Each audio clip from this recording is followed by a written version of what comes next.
I am so excited to share that you can now watch all of my upcoming podcasts on my brand new YouTube channel for the What Now podcast.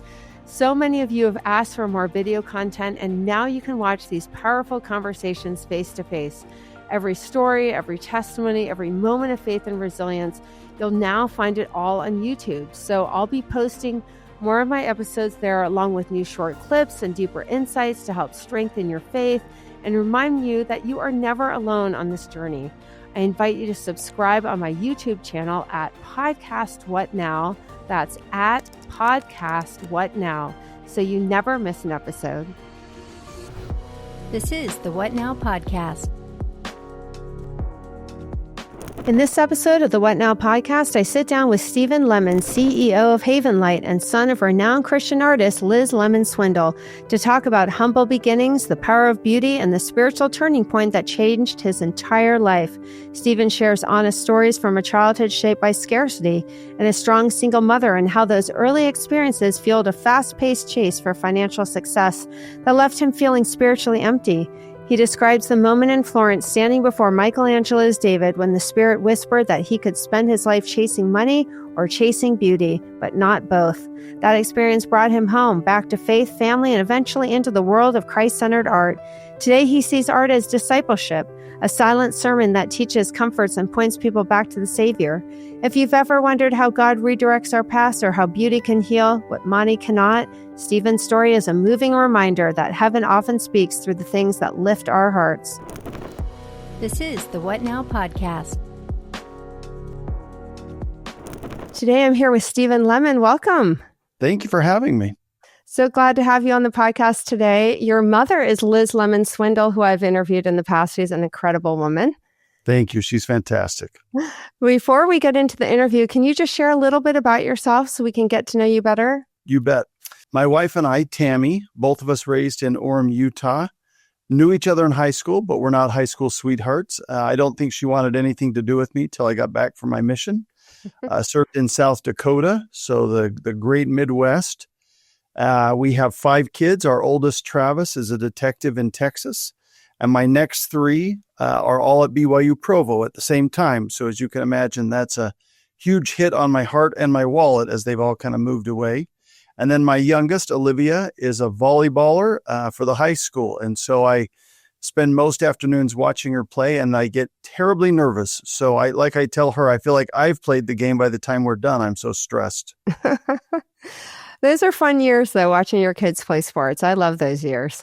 A lot of fun. Yeah. So you grew up in humble circumstances with your single mother working hard to provide for your family.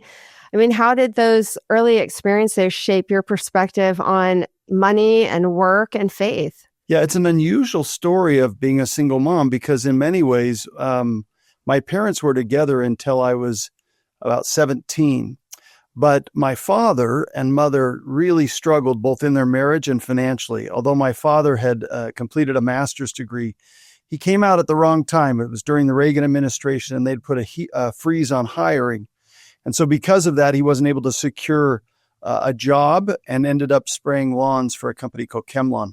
So as you can imagine, with 5 little kids, I have 1 brother and 3 sisters running around. It was difficult. And so my mother ended up working, always at home, always as an artist, but working while my dad was trying to also provide for the family. But because of the difficulties, he ended up taking a job at Geneva Steel at the steel mill. And he's worked most nights and graveyards. So he wasn't home in a physical way. So it really did feel like a single mom situation. And then when I was 17, they divorced, and that really cemented that single mother parenting. My mom at the time, who my entire life has been an artist, it's a bit of feast or famine. So a starving artist is a metaphor we're all familiar with. And there's a reason for that. You either eat steak or you eat ramen noodles. And I remember a time when I was in high school, my senior year, all my friends were going out. They wanted to stop at McDonald's to get a burger. And I remember at the time thinking, this burger will cost me $1.25, and that's 10 packs of ramen. I couldn't justify it. And so it was a different kind of a childhood. It was a difficult childhood. But I'm also grateful for it. Obviously, hindsight is 20/20. and the Lord knows what we need. And certainly in my case, that was the case. Those hard times, those struggles that we went through also cemented for me a faith that might otherwise not have been there had I had an easier path. Yeah. I mean, what was it like watching your mom transition from these personal struggles to becoming one of the most recognized religious artists of our time? And she is incredible. Yeah, no, it was an incredible experience. It's a testament to how God makes beauty for ashes, right? We give him our best, sort of that 5 loaves and 2 fishes thing. We give him what we have, and then he makes something really miraculous out of it. Her career really began to take off while I was on my mission. So I left at 19, and I started seeing her pictures show up in the mission field there in South Dakota, in North Dakota, Iowa, Nebraska. Members would show these to me and say, oh, there's these new pictures. And I would think, that looks a lot like my mom's artwork. And I would call home and say, what's going on? And she would say, oh, I'm just doing the best I can. So there was a great part of this that impacted at least me during that time. And then, of course, after the mission is when the Joseph Smith series and a lot of these other things really took off. Yeah. I mean, that's kind of fun. You're on your mission and you're seeing your mom's artwork. Yeah, it was kind of fun. It's been, and now, of course, it's become common, but at the time, it was unique. And there wasn't as much art in the church back then. So anything that was coming out tended to be impacting. Yeah, that's true. I mean, it's really evolved since the 80s, right? Oh, for sure. Yeah, I think we, like most religions, the Church of Jesus Christ of Latter-day Saints followed a similar pattern to, say, the Catholic Church or to a lot of the Protestant churches. They tend to deify their founders. They make them bigger than life. It's almost like we need these bigger than life figures to justify. But as time goes along, most religions in a very real way humanize those founding individuals. They bring them more down to earth so that people can connect with them. Yeah. And my mom, if you look at the historical record, the religious record, was really the first artist to do that for Joseph Smith. When she started painting Joseph Smith, as I came off my mission, that would have been in 1994. As she started into that project, which would take the next 10 years of her life, she really approached it in a very different way than any other artist had. She was painting Joseph sort of holding the baby on his shoulder while he's, I love that one. While Mary, while Emma is sleeping. She showed him playing with children on the lawn there at the Nauvoo house, and a host of other things that up to that point we had never seen in art, and certainly hadn't really understood that to be the humanity of Joseph Smith. And I think as time goes along, if you look back on history, it'll really be the work that she did that started that change in the church. And then, of course, she spent the next 20 years doing a similar thing with the Project on Christ. And now working with the Chosen, it's become even more so that bringing the humanity of Christ into people's homes. So, yes, it was exciting. It was fun as a child to watch this, but it always was, I don't think I caught how unusual it really was. I remember when I was about 8 or 9 years old, I was at a friend's house and I was downstairs opening all the doors in their basement. And finally his mom came down and said, "Steve, what are you looking for?" Yeah. And I said, "Where's your easel?" And she said, "What do you mean?" And I said, "Well, where do you paint at night?" And I think up to that point, I had always assumed that everyone's mom had an easel in the basement that they put you to bed and they went in there and painted all night long. And if you woke up with a bad dream, you just knew to go to the studio, to go to the easel, which was really a food room with an easel in it for us. But I just assumed that was how it was. So as things started to take shape and she became more visible, more well-known, I don't think I had anything to compare it to. So I just thought, well, this is what happens. People paint for a while and then they change the world. And it's only now as I look back on it, I can see the real miracle of what happened. Well, I remember when I interviewed her, she was saying how she didn't feel like she really related to a lot of Judeo-Christian art. It almost seemed scary, like the pictures in her Bible, her family Bible, it seemed like they were kind of to be feared. Yeah. And she really didn't like that. And she said when she watched The Chosen, he was such an approachable Jesus. He was such a likable Jesus. She's like, I want to paint that. I want to have a connecting Jesus that I'm not afraid of, that looks like he'd be my friend. That's kind of the story of my mom's life. She made Joseph Smith, Christ, those characters in the Bible, those individuals. She brought them to life, not just in her art, but just in the way she talked about them. So as a kid, I just remember this feeling that they were kind of members of the family. They were always around us because of the way she studied, because of the way she internalized the gospel. So it wasn't a big leap for her to take how she saw those figures anyway, and then to paint them in the same way she had been looking at them in her own head and teaching us as kids for what had then been obviously years and years. I know. I love that. I mean, you've said you've once believed money would solve all your problems. I mean, you didn't grow up with a lot, so naturally you'd be inclined to focus on something that provided a good, income for your family. Can you share the experience in Florence where you were standing before Michelangelo's David and that shifted your mindset from chasing money to chasing beauty? Yeah, no, that's a great story. It's interesting because it really begins a lot younger. When I was 12, I remember it was Christmas Eve. And I can't remember what the toy was that I wanted, but as you remember in those days, the Sears catalog used to come and we would and flip through that. And, we'd go every page and I'd say, okay, if you only have one thing on this page, and we'd point at it. And well, if my kids, my brother and my sisters, we just loved to search through that. It was sort of our version of window shopping, right? And so whatever it was, I remember I was so excited. I was sure that Santa Claus was going to bring this to me. And like I said, I might have been 11 or 12. I was the oldest. So the oldest kids tend to believe in Santa a lot longer because once you tell the oldest, well, you kind of understand it's over. I don't want to surprise anyone that's listening to the podcast. But anyway, so I remember getting up on Christmas morning and there were 3 gifts under the Christmas tree for me. 2 small ones and 1 large one. And so I opened the first small one and it was a pack of D batteries.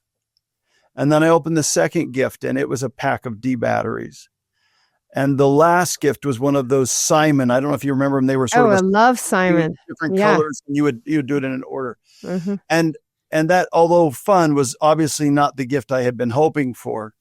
And I remember looking at my mom, and she was sobbing. She was in tears. And it wasn't until years and years later that I would find out as I relayed that story, she would tell me that Christmas Eve, she had nothing.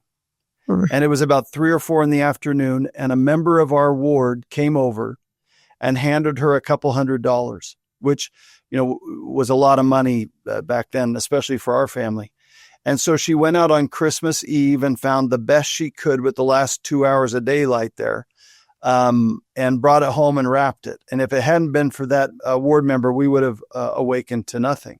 That doesn't seem like a big impactor as I tell it now, but as a 11 or 12-year-old and seeing my mother's face and recognizing that she couldn't give me what she wanted to, it became even more clear to me that money was what I thought at the time was all of our problems. If the money would have been there, then everything would be fixed. Yeah.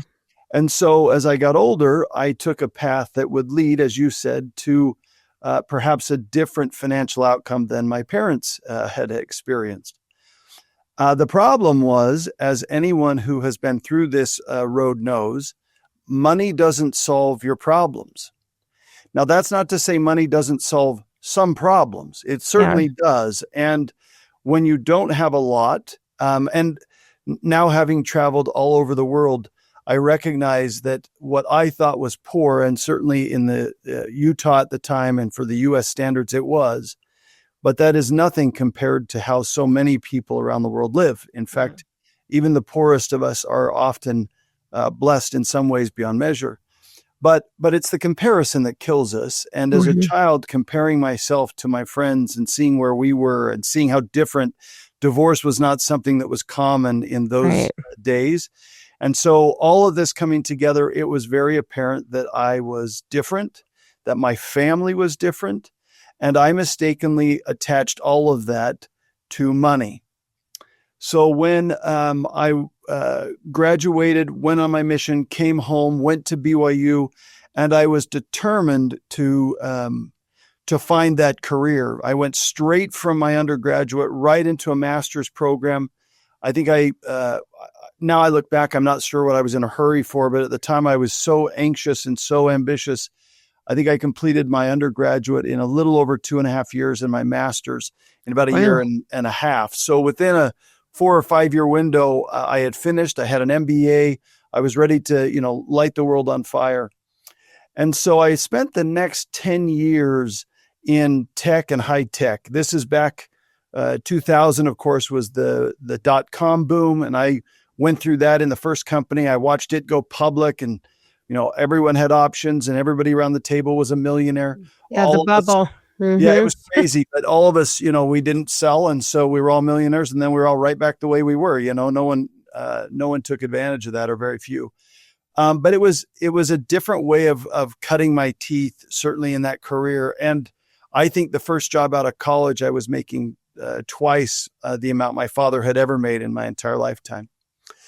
And so I was shocked when my problems didn't all go away. In fact, I was shocked that some of them seemed to be more difficult, because when money is your problem, it covers and hides a host of other problems, everything from emotional issues to mental health to all kinds of things. Yeah, it just masks it. It masks it. That's a great word. It masks it. And certainly that was the case. So here I was, 24, 25 years old, taking the world by storm, out to find my fortune, and yet relatively unhappy and relatively problematic. I was struggling, and I knew I was struggling. I was struggling to hold on to my faith. I was struggling to hold on to perspective.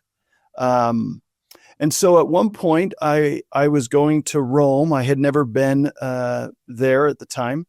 And I was going for a sales call. And I said to my wife, well, why don't you join me and I'll stay around for another week and we'll make a vacation of it. And she said that would be great. And we had at this time 3 little kids at home. And so, she was struggling to find someone to watch them and take care of them and all the things that goes on. She joined me there, and we vacationed, my wife and I, very differently. So maybe some of your listeners will relate to this. I am a make a list and check it off. I'm kind of the Santa Claus vacationer. So, we got to hit these 3 museums. I've got to see these 10 things when I'm in the museum. I'm not sure, again, why I feel that way, but I do. My wife is more of the let's sit in the piazza and eat gelato and just watch people go by. So the only way we can work together is we take alternating days. So one day on the vacation's mine and one day's hers. And we had just come off of the piazza watching. And so it was my day, and I was determined to hit all the sites. And we were in Florence at the time. We had taken the train down. And I said, okay, we've got to go see the David. I don't know that I really understood why we had to see the David. I just knew that this was something everyone should see in their lifetime. And so we went to the Accademia Galleria, and I was running her around like crazy and pointing, there's the birth of Venus, there's this, keep going, let's move, And as I made the turn, the David, it sits in this beautiful rotunda. And they've built the building literally around the David. I mean, the arch that sits over it, the lighting that's on it, it's just staggering. And as I came through and I turned to my right and I looked down and saw the David, something hit me. And maybe for the first time in a very, very long time, and that was the Spirit. And as we got closer to it, I remember the feeling. I will put words to it, but as anyone knows who's had experiences with the Spirit, words don't really communicate the feelings that we have when we feel and communicate with the Spirit and through the Spirit. But I remember feeling like it was saying to me, Steve, you can spend your life chasing money, or you can spend your life chasing beauty. And it used that word, which was not a common word in my vocabulary then, especially when referring to art. Right. You can spend your life chasing beauty, but you cannot chase both. And then sensing what I was thinking, which is, well, this is a lot to take in, and I'm just not going to do anything because I'm overwhelmed at this point. It whispered to me, and a decision not to choose to follow beauty is a decision. Mm-hmm. In other words, this was a paint me in a corner. There's no way out. You either have to make a choice. And as I look back now, I can see that I stood at a crossroads, what I would call an inflection point in my life. The Lord knew if I had stayed on the path I was on, that it likely would have landed me in a place that I would have been wonderfully alone, wealthy, and unhappy. Mm. It would have taken me down a path that I'm convinced now in looking back would have in the end cost me my family. I would have found myself divorced, alone, and like I said, unhappy. And so resolved to do the right thing. And as I'm having these, obviously these experiences don't come immediately and that quickly. So this takes place over about an hour. And my wife, of course, knows I have my list I'm going to be getting to, but every time she kind of walks around to see me, I'm sobbing like a little girl. And so I could just see her kind of poke her head, and then she'd walk off and look at something else, and she'd come back. I'm sure she was thinking, I mean, Steve, it's beautiful, but it is a big naked guy. I mean, I don't know why. You're like, are you okay? What's happening? Yeah. But, and I didn't tell her immediately. I don't think I could even put into words what was happening. But when I came home, I called my father, my stepfather. My mother had remarried while I was on my mission. His name is John. I called my stepfather and said, I've had this experience. I didn't tell him the details. I just said, I want to come back to work. And I was looking at the time for a career, a job maybe, that I knew wouldn't take me on travel.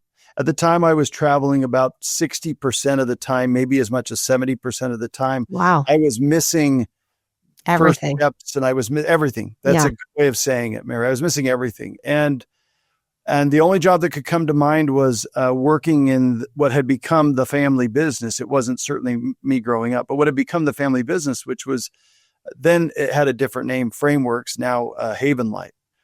And so I explained that I was interested. I wanted to come and work for the galleries. He kind of said, why? You're on a fast track. You're doing the things that you have wanted to do your whole life. And I didn't feel comfortable sharing. So I just said, well, things have changed.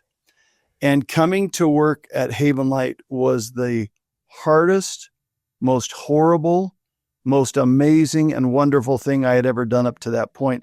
And I think that's sometimes how the Lord works. He packages those together. The hard and the horrible, the difficult and the amazing all seem to be two sides of the same coin at times. And so I came back. That would have been in 2003.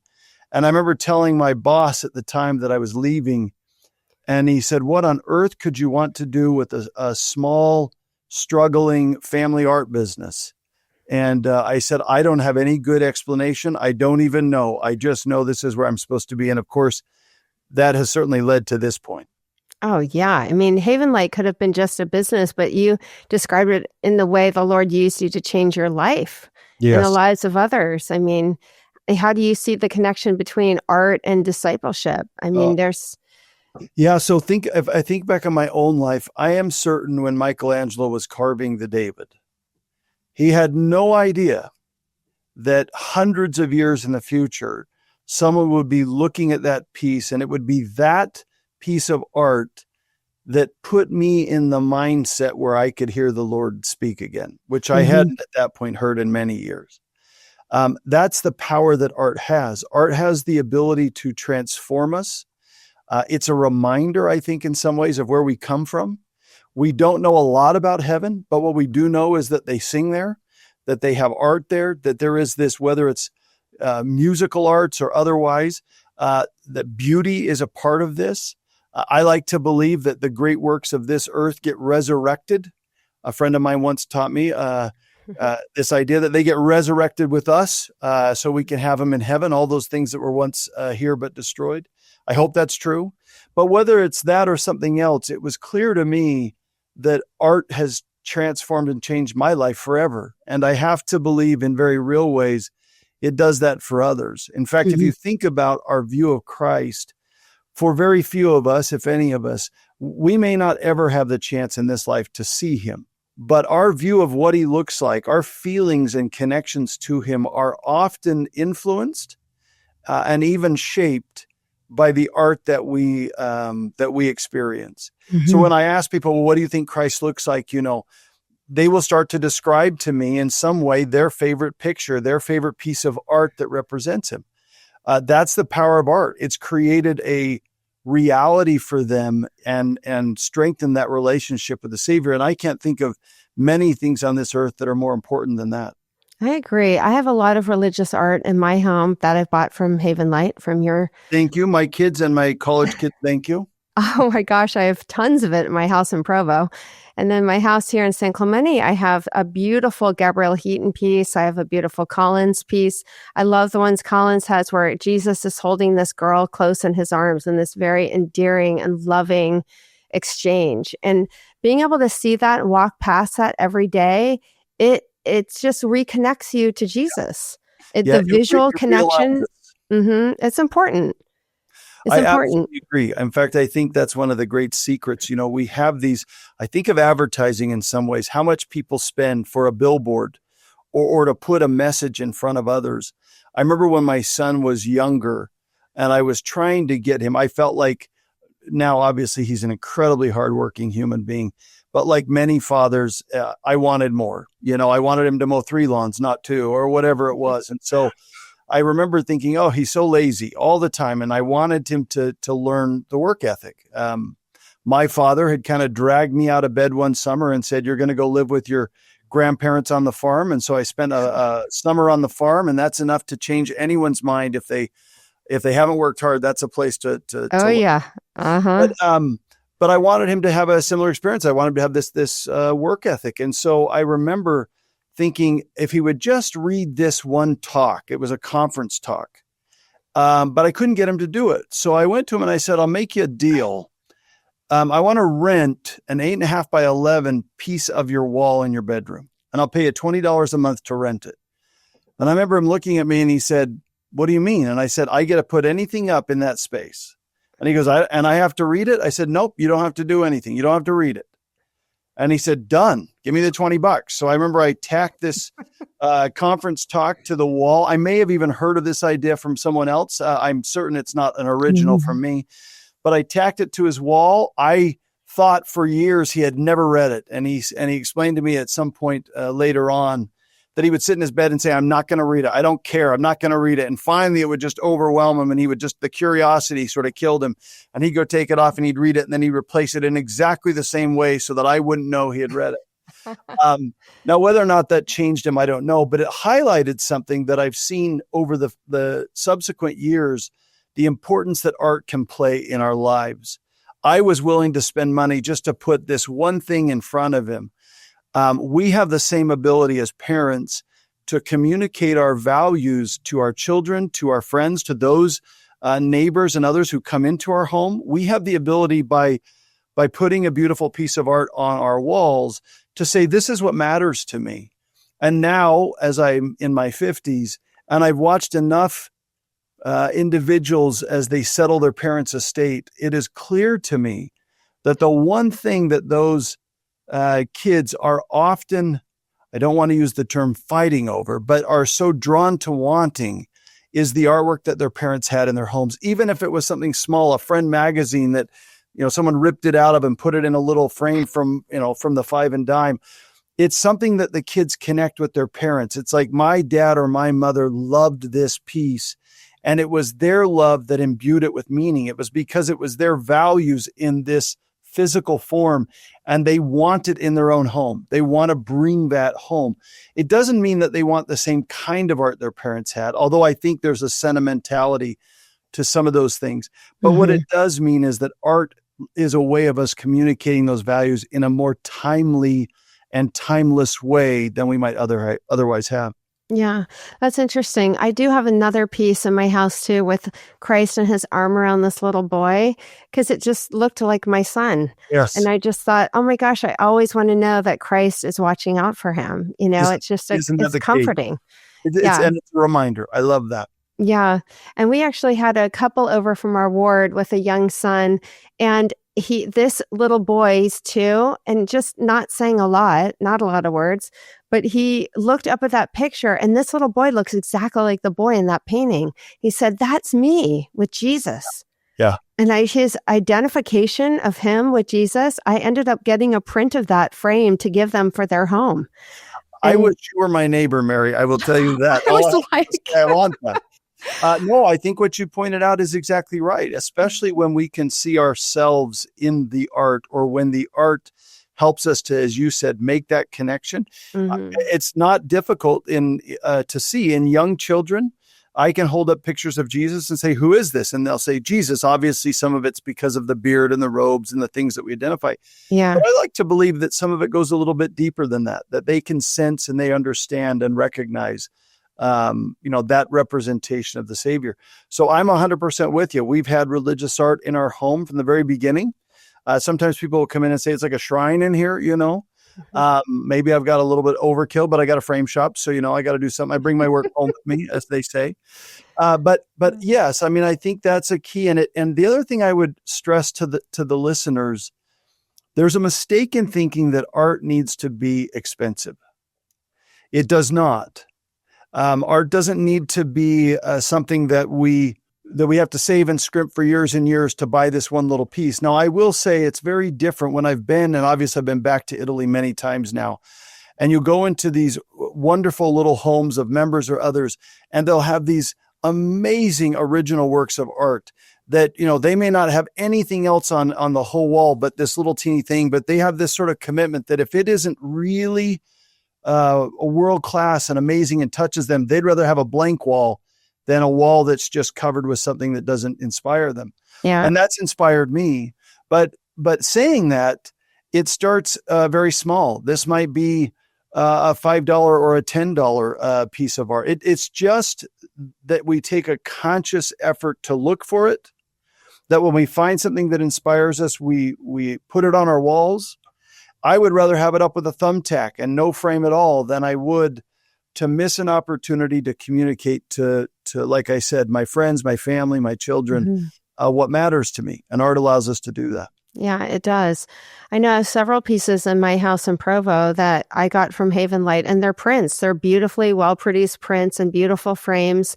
Most people think they're real. I mean, I have a Nerva Teichart print of Esther in there. I have a beautiful print of Gabrielle Heaton holding the lamb, Jesus Christ holding the lamb, carrying this lamb back to safety. I just love, I don't need to have original art in my house to feel the spirit. I like having, it's affordable for everyone. That's right. And it's nice because if someone throws mashed potatoes at the table and hits it, it's okay. We haven't lost a masterpiece.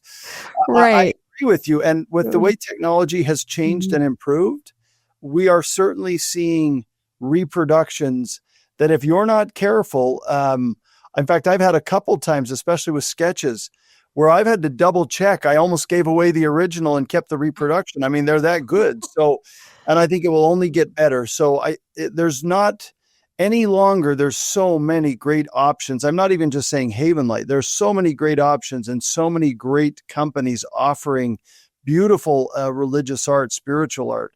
And even beyond that, I have friends that love wildlife. Maybe they're hunters or people that love seascape. They grew up on the coast or whatever it is. Finding something of beauty. And I come back to that word. The feeling I had in Florence all those years ago was chasing beauty is different than chasing God. Although certainly they're the same thing. He's made this amazing earth for us, and we can find beauty all around us in many, many different ways. What's important is that we don't miss the opportunity to take those things that inspire us and touch us, whether they're spiritual or just the beauty of nature, and make sure that we put those on our walls in front of our kids so that they can be a silent sermon. When we're not there, those things are still preaching what matters to us. It's true. I mean, I'm seeing this shift right now that's happening with less formal, more connective images of Jesus Christ. They're not the traditional ones that are very highly detailed. It's more loose, like Gabrielle Heaton's work and Colin's work. It's kind of a less formal, more connected images where Christ is holding hands with someone walking through a meadow, or what we talked about when we started this, right, Mary? It's that idea of bringing that humanity of Christ back to us.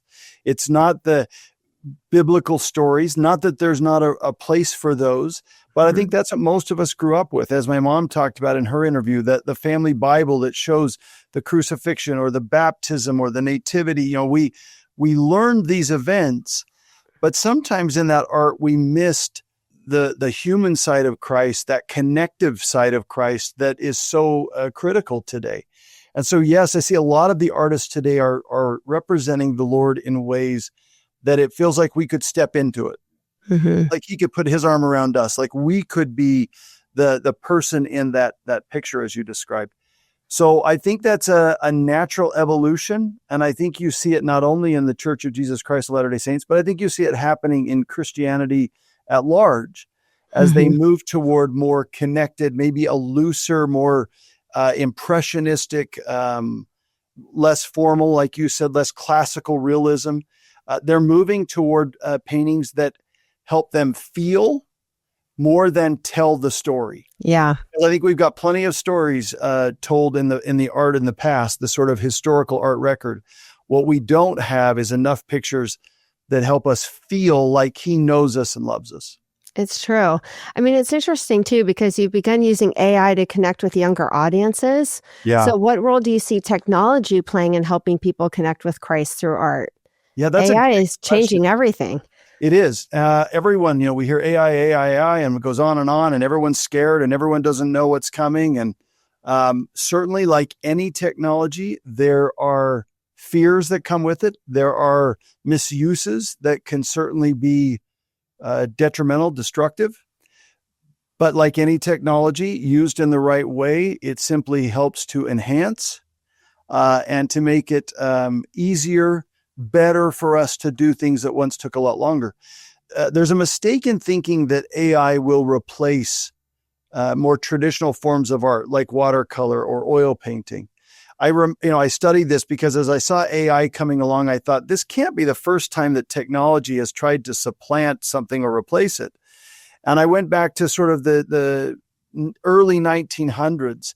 Photography was just coming in, and I found articles and different stories that were, New York Times and others saying, oh my gosh, it's the death of art. There will be no more art. Now it'll all be photography, and certainly that hasn't been the case. Some of the most amazing artists continued to be produced long after photography, but photography became a great tool in helping artists to create beautiful art. And in some ways, AI is doing the same.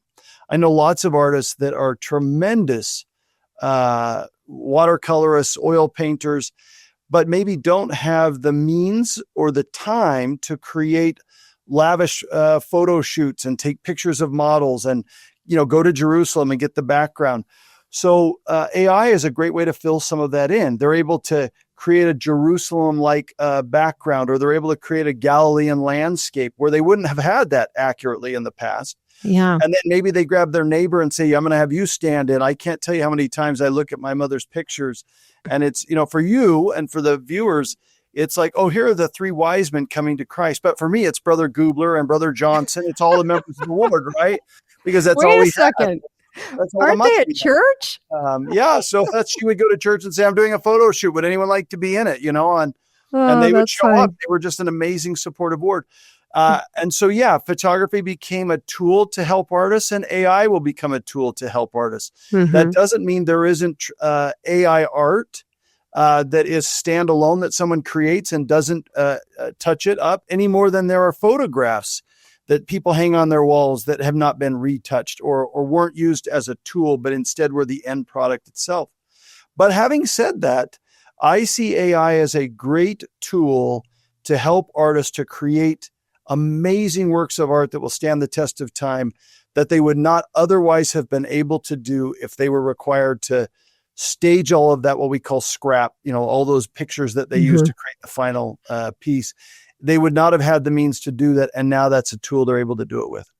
Well, also, too, it makes it a little more affordable. Not everyone can afford original art. In this way, it can make affordable images for people to have in their home. Because the goal really is to have these images in our home to connect us to Christ on a daily basis, right? I agree. I think that's right. And you pointed out the younger generation. It's interesting. Every generation wants a new Jesus. Yeah. They don't want their parents' Jesus, right? So as they get to that age and they form their own families and they start a home, they love their parents' artwork in a sentimental way, but it may not represent for them their Christ. In fact, I remember The Chosen had just come out, or maybe we were in season 2 at the time, and my daughter was watching it. She was in her early 20s at that time, maybe even a little younger.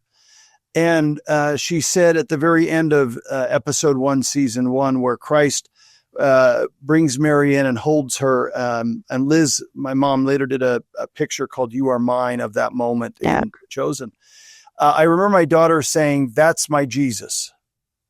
And it was that next generation. It was individuals who maybe she wasn't able to connect with the pictures that had connected with me, but she was finding in this television series, and then later the art that Liz created, she was finding a Jesus that spoke to her. And I think that's not just in the religious record, but art has always played that role. It's always led out in helping the general populace to find that connection, whether it's to God or to something else. It's art that's helped us to make that leap long time before we sometimes make it in reality. And certainly that's what you pointed out. AI is touching a younger generation and bringing Christ to them in a way that wouldn't work with some of the more traditional methods, for sure. Mm-hmm. Well, I think art is really good for interfaith connection too. I mean, your mother's work with The Chosen, it's brought new visibility to Latter-day Saint artists in the wider Christian world. Yeah. They're partnering with, a born-again Christian group, which usually are quite antagonistic towards the church, but it's almost forming a bridge with her artwork. And she's such a seasoned artist, respected artist, and she's able to represent the show in such a good way and Christ in such a good way that people connect with it. Yeah, I love that you pointed that out, Mary. Dallas Jenkins, who's the producer and director on The Chosen, has had many times and many interviews where people have asked him about the Latter-day Saints and members of the Church of Jesus Christ of Latter-day Saints and how he feels. I think what he has said is truly inspiring. It is that we are all worshiping the same Christ. And I think if you really look at the doctrine of any Christian church, the majority of it is the same. Mm-hmm. If you look at it from a perspective of what Christ said, not lying, don't cheat, don't steal, to love our neighbors, to do good to those that hurt us and use us. All of those things are what Christianity believes universally. Mm-hmm. They may have doctrinal differences. That's true. But they are certainly not the majority. They're not even a significant minority of the friction. Mm-hmm. And as you pointed out, if I had gone back 10 years ago, I think there were a lot of misunderstandings between members of the Church of Jesus Christ of Latter-day Saints and maybe what we would call mainstream Christianity, both Protestant and Catholic. Mm-hmm.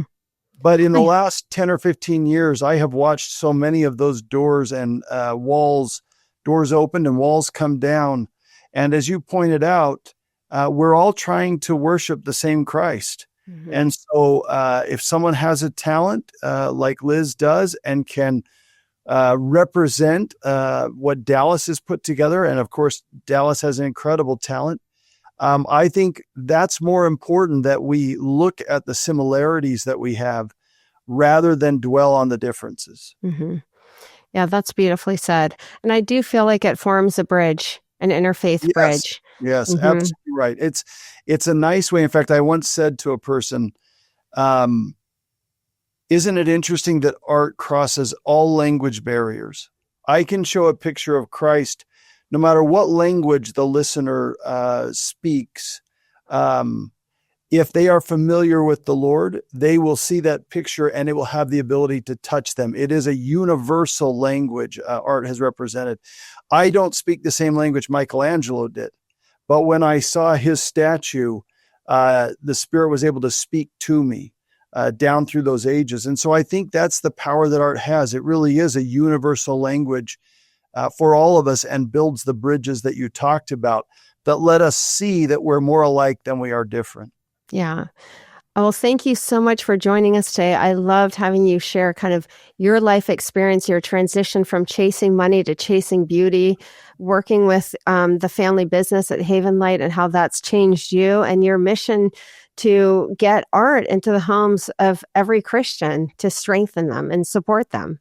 Well, thank you, Mary, for having us on. And thank you for all of the art that you have purchased over the years. I know that you are our biggest fan and supporter, but more than that, it speaks volumes about you, how important the Lord is to you, and that putting that in your home it touches me. So thank you. I appreciate it. Thank you for providing a platform that it makes it affordable for anyone to have art in their home. I have a couple pieces in my home that people have commented on so many times that I've had prints made, like 50 different prints, that every time someone mentions it, I give them a 5x7 copy of it for them to take home. I need to be your neighbor, Mary. That's what I wish everyone was doing. They would buy one for themselves and 10 for their neighbors. I know. I just feel like let's just get a little piece of Jesus for you to see on a daily basis. It makes a difference. So thank you for what you're doing. I'm going to steal that line, just a little piece of Jesus. So that's a little good. Piece of Jesus.